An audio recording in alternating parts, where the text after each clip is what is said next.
Muchas gracias a los organizadores por dar oportunidad a la Asociación Española del Hidrógeno de contaros aquí en vivo y en directo, a vosotros y a los 8.000 seguidores que creo que lo van a ver en YouTube, qué es esta tecnología del hidrógeno y por qué este hidrógeno lo llamo la última frontera.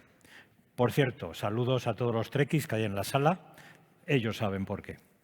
Antes de empezar a hablar de esto, voy a intentar hablar de la asociación, muy brevemente. La Asociación Española del Hidrógeno se fundó en el año 2002, llevamos más de 20 años siguiendo nuestra misión y nuestra visión, que es promocionar las tecnologías del hidrógeno en España, y eso hacerlo a través del hidrógeno verde, que permita la descarbonización, o el hidrógeno que se ha llamado por ahora verde. Luego en el debate a lo mejor hablamos de ello. Para ello hemos conseguido actualmente unos 400 socios diferentes, aquí veis los diferentes logos. Aquí está toda la cadena de valor del hidrógeno, desde su producción hasta su uso final. Tenemos, como veis, empresas y entidades de todo tipo. Destacamos algunas que son los socios promotores, que pagan más y se involucran más en las actividades de la asociación y, por lo tanto, les damos un poquito más de visibilidad, como ahora. Y destacaros que, aparte de la actividad en España que he comentado, tenemos actividad internacional, actividad que es con más de 20 países diferentes, unas veces con asociaciones como la nuestra, otras veces con embajadas, cámaras de comercio, con los gobiernos, etcétera.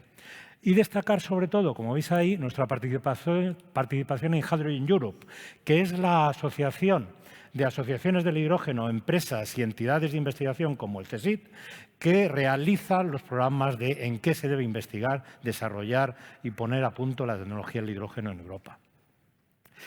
Algunas actividades que os voy a destacar, pues, por ejemplo, somos organizadores de la Plataforma Tecnológica Española del Hidrógeno, que aparte de la asociación reúne a mucha más gente para ver en qué debemos investigar en España y hacemos nuestros propios informes. Participamos en el Comité Técnico de Normalización de UNE, de Tecnologías del Hidrógeno, y por último, el Congreso Europeo del Hidrógeno lo llevamos celebrando desde el año 2005. Este fue el último, el 2024, en Bilbao, y el siguiente será en el 2026 en Sevilla, por si queréis participar en el mismo. Vamos a empezar con lo que quería contar. ¿Por qué ese hidrógeno verde? ¿Qué es eso de la última frontera? La última frontera la tenéis aquí.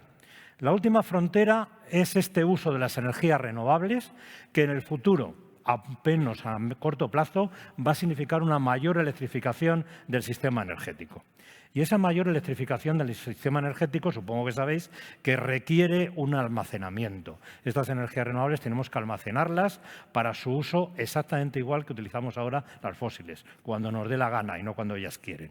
Bueno, pues una alternativa precisamente al almacenamiento es el uso de electrolizadores para, usando esa electricidad, generar esa línea de almacenamiento y distribución del hidrógeno. Hidrógeno que, por ejemplo, se podrá almacenar en subsuelo, como hacemos ahora con el gas natural. Las grandes reservas de gas natural de Europa están en el subsuelo, en grandes almacenamientos subterráneos. Con el hidrógeno podemos hacer lo mismo. En el momento en el que necesitamos recuperar esa energía eléctrica, tenemos sistemas, pilas de combustible, que son capaces de volver a generar electricidad con gran rendimiento a partir de ese hidrógeno. Podemos incluso en este momento introducir en esta línea otros sistemas que producen hidrógeno a partir de la biomasa, como bioproducto de otros procesos industriales, o incluso lo podríamos importar si es necesario. Posiblemente España lo que haga será exportarlo, como luego veremos al final. Podemos llegar a sectores donde no llegaríamos de otra manera. Por ejemplo, en la automoción, sobre todo en transporte pesado, en barcos, en aviación incluso. Podemos llegar a sectores industriales donde la electricidad es imposible que llegue, como el calor de alta temperatura, o lugares donde utilizan el hidrógeno como materia prima. Y posiblemente en el futuro, aunque esto es a más largo plazo, podemos llegar a sustituir hidrógeno en nuestras casas por el gas natural que utilizamos ahora. Y en un periodo de transición, incluso podemos llegar a usar la red de gas natural que existe actualmente, porque es posible mezclar ese hidrógeno con gas natural hasta unos porcentajes que técnicamente pueden llegar al 20%, pero actualmente se limitan al 5%. O incluso por el proceso Sabatier podemos transformar, usando CO2 que venga de fuentes renovables, producir metano sintético o gas natural sintético, aunque es un poco contradictorio. Con lo cual tenemos una gran oportunidad para llegar a lugares donde nadie ha estado antes. Saludo de nuevo a los trekkies, que son lugares donde las energías renovables no pueden llegar. Esto no entra en competencia con ninguna otra tecnología de almacenamiento. Aquí tenéis una representación que conoceréis muchos de la capacidad de almacenamiento en Narcisas frente al tiempo de descarga en renovables de esa cantidad de energía almacenada. Y tenemos lugares, tenemos lugares como las baterías donde esta combinación es la ideal. Ahí no vamos a usar hidrógeno para nada. Pero cuando tenemos que almacenar grandes cantidades de energía durante largos periodos de tiempo, ahí es el hidrógeno, sus derivados, donde funcionan especialmente. Y esto se puede ver en automoción clarísimamente.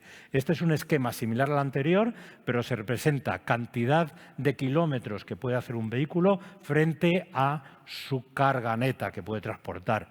Pues aquí tenemos los vehículos ligeros donde las baterías, aquí en azul, no tienen competencia. Pero cuando pasamos a flotas que requieren un rellenado rápido en 5 minutos de su depósito y además recorren una gran cantidad de millas y encima pesan mucho, como los camiones, ahí tenemos el hidrógeno.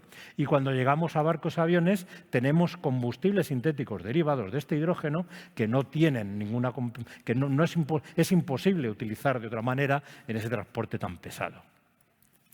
Pero es que a la industria le pasa lo mismo. Hoy en día se usa hidrógeno, no es algo nuevo. Aquí tenéis el uso del hidrógeno. Esto es un esquema para Europa, en el sector químico para producir amoníaco y metanol, el 63% en Europa, para el reformado de combustibles, que será más necesario en el futuro con los biocombustibles, el 30% en Europa, en la siderurgia, el 6% en Europa. Aquí necesitamos hidrógeno y no hay alternativa. Y el hidrógeno no puede llegar a estas industrias gris o de fósiles como ahora, sino que tendrá que ser verde. Y ahí es donde el hidrógeno va a llegar, donde no pueden llegar otras cosas. ¿Y cuánto cuesta todo esto? ¿Es barato? ¿Es caro? Evidentemente, estamos en una mesa de tecnologías emergentes. No la vais a encontrar en el Corte Inglés por un precio muy barato. Por ahora el precio tiene que evolucionar. Y este es un esquema, la he tomado de un estudio en McKinsey, que representa muy bien cómo se prevé que evolucione el precio del hidrógeno verde.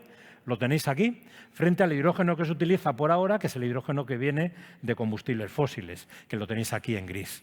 Como veis, lo previsto es que haya hacia el año 2030 un punto de cruce. ¿Y por qué pinto esto tan grueso? Porque dependiendo de dónde se genere ese hidrógeno gris o ese hidrógeno verde, el precio cambia. Y aquí tenéis algunos lugares donde el precio va a ser relativamente caro, el norte de Europa, por ejemplo, y lugares como España, ahí tenéis a Chile, por ejemplo, donde el precio va a ser relativamente bajo. Este estudio es de hace ya 3 años y solamente representaba países que en esa época tenían un plan de hidrógeno. Ahora hay muchos más países que podrían entrar aquí, pero como veis España va a ir por la parte más baja. Para el año 2030 se prevé que cruce perfectamente el hidrógeno gris y si no es el año 2030 será el 35, no os preocupéis. Pero en un momento dado ese hidrógeno será más barato que el gris. Es una tecnología emergente. Esto se ha plasmado en proyectos que se están desarrollando en toda España y que recientemente la asociación ha recogido en un censo de qué proyectos están haciendo nuestros socios.